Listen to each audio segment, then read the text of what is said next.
going, guys? My name is Corsair, and welcome to a tips and tricks video for a personal favorite plane of mine in War Thunder, the FW-190A5.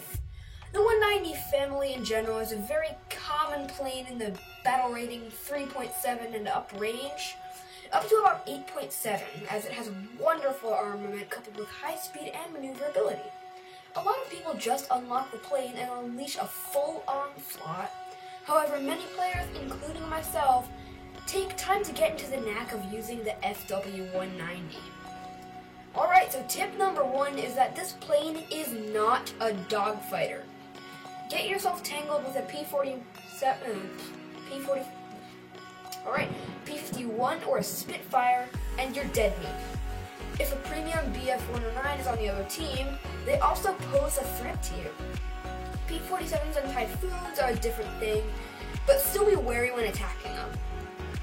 Let's just say that I personally think that Hispano 20mm cannons need a slight nerf with their high explosive fragmentation incendiary, semi-armor piercing incendiary rounds, exploding like a KV-2's rounds in an M22, P-722, and the P-47 also has 8 50 caliber Browning machine guns that will go for your engine and most likely set you on fire, because nobody really uses anything but the armor-piercing incendiary tracer rounds that the plane uses.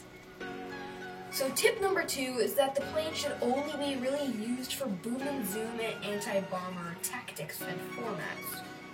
When you unlock these, do not use the 21cm Wurfgranats for anti-aircraft. They're very hard to aim, even in arcade, against Lancasters and Peshka 8s. They're usually reserved for anti-pillbox engagements, as they were basically modified Nebelwerfer rockets. These were heavy rockets, often mounted on trucks or half-track because of their immense size. You'll see these on the tanks, on the tank called the Nebelwerfer 21, which is, although I don't have it, a pretty good tank.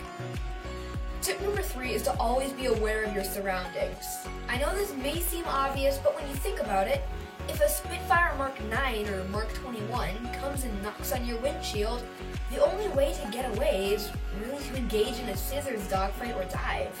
A Split S, even when used by the best pilots, can be mirrored by an experienced Spitfire pilot or P-51 pilot. Really what you want to do with this tip is to always be alert so enemies don't suddenly jump you. The worst feeling is when you're attacking someone, but you know you screwed up. Why? Because they've spotted you and have those 4 20mm cannons and 2 8mm machine guns screwing bullets up their butts, and in seconds they're dead, saying, "What?" That's because you went and murdered them with your FW-190. They could also bang their fingers on their keyboard or say things I'm actually not allowed to say. Tip number four is to always watch your engine throttle percentage. When this fighter has been at 95% throttle for a matter of minutes, the engine will heat up notoriously, and you are forced to change throttle to about 80% to avoid your engine going out. When you overclock the engine or use more emergency power, be sure that you are in an unsafe position and that it is completely necessary to start overclocking the engine, like if you need to get away from a Spitfire that's just popped out of nowhere on your tail. The A8 models do better than the A5 and below, especially the A4s and A1s, which have really bad cooling systems. But the A8 will play against P80s and F80s, I'm pretty sure. So always be aware of any jets at that battle rating. I know that the Dora models definitely play against jets like the P80 and F80. Also, maybe Meteors? I don't know. But just always be wary of those. Finally, at tip number 5, we have play aggressive. Your passive days in the BF-110 are over. You suddenly need to get your act on point. Your metal wings can easily withstand more Gs than a Yak or LA-5.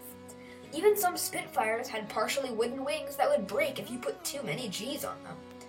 The FW-190, according to the War Thunder wiki page for it, takes 19 Gs to break the wings. The Spitfire Light Fighter Mark 9 takes only 12 Gs to snap those dinky wings. if you can do some crazy maneuver like in Red Tails,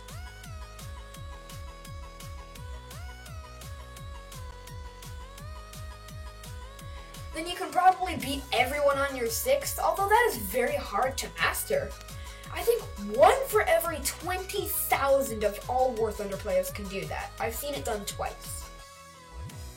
Anyways, guys, I hope you enjoyed this video, or at least learned something from this.